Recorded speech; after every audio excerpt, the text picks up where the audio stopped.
This is going to be my YouTube demo for my QGIS plugin. So here we are in the QGIS software. For those of you who have not seen it, there's a lot going on. A lot of it's very useful. A lot of it, there's a ton of functionality. But the most important things here is the plugin toolbar. This is where my plugin's going to be and some other useful tools I'll go over. But right now, I'm just going to load up a project that I've already made.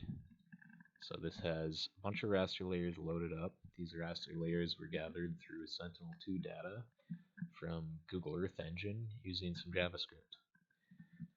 So the first thing I want to talk about is the plugin builder, because this has made things much easier and much more doable, because without this you would have to start from scratch and that would be a whole nother learning curve to go through.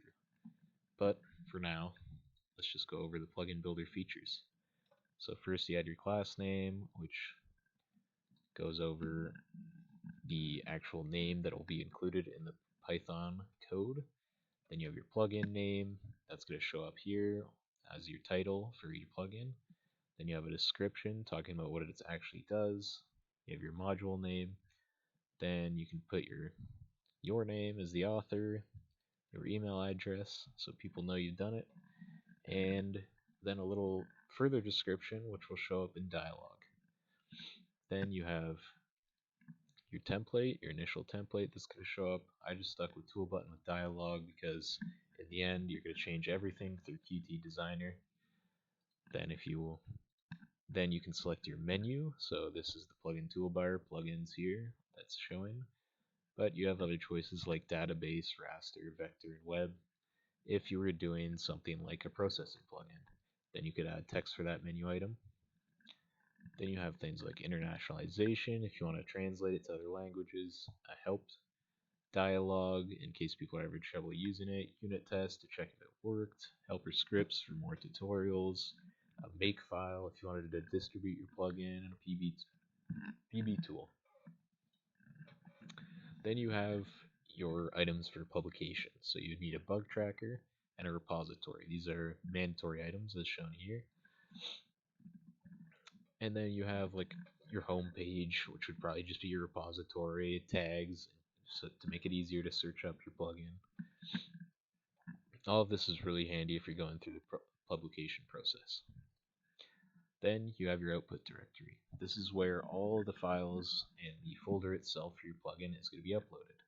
In this case, this is the default path for all plugins, specifically Python plugins that are going to be uploaded to QGIS. So if you generate anything within here, it's going to be loaded into QGIS the next time you load up.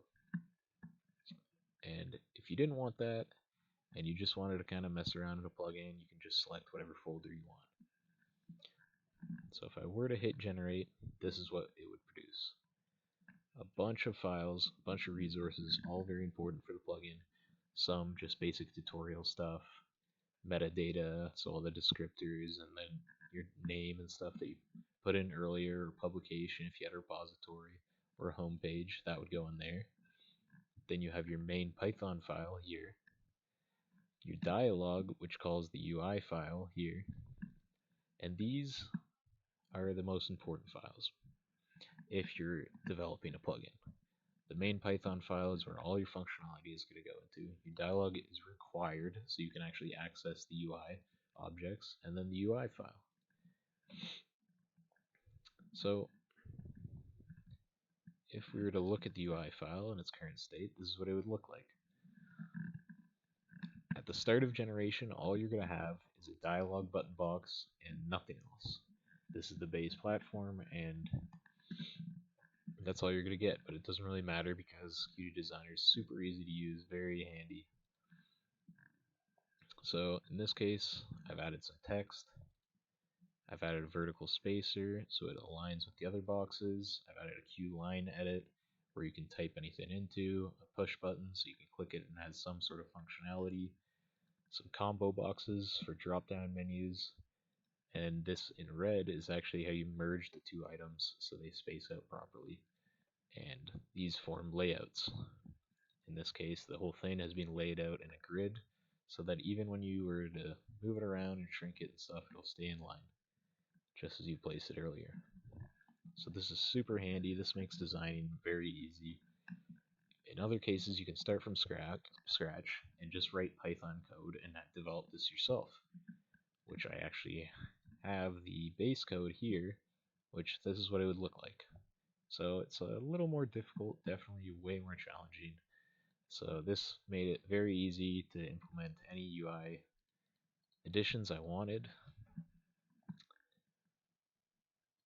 And yeah, the next important plugin that helped a lot was the reload or plugin reloader. So here you configure it.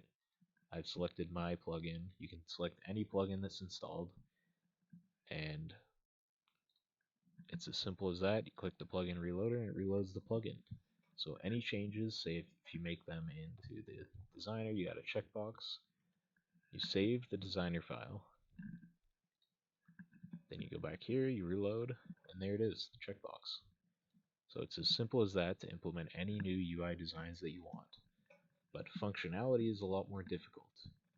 Another handy feature of the UI or Qt designer is that you can rename your objects. So in this case, this is band 1, this is band 2, this is select directory, and this is output name, and this is calculate.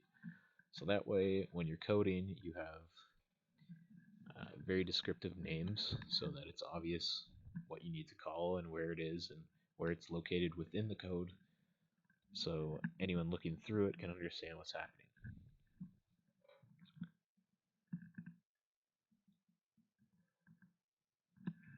Alright.